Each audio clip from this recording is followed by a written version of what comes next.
இந்த அட்டையில் நீங்கள் தூளை கூட கையில் எடுத்து போட வேண்டிய அவசியம் இல்லைங்க. அந்த அட்டையை இந்த மாதிரி நீங்கள் தூள் மேலே வச்சு இப்படி அமுத்துனீங்களாலே அதுக்குள்ளே தூள் எல்லாம் போயிடுங்க.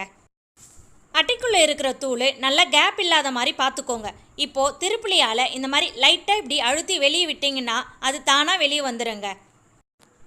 இப்போது ரெண்டாவது சாம்பிராணியும் ரெடி ஆகிடுச்சு. இப்போ பாருங்கள், இந்த மாதிரி பெரிய பாட்டிலில் நீங்கள் ரோஸ் வாட்டர் வாங்கினீங்கன்னா அதோட விலை கொஞ்சம் கம்மியாகவே இருக்குங்க.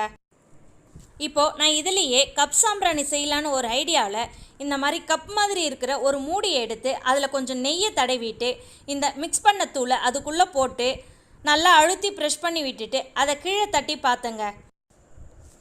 அதில் ஒரு பக்கம்தான் ஹோல்ஸ் இருக்குன்றதுனால அதை கீழே தாங்க தட்ட முடியும். அதனால் இந்த மாதிரி நான் தட்டி பார்த்தேங்க.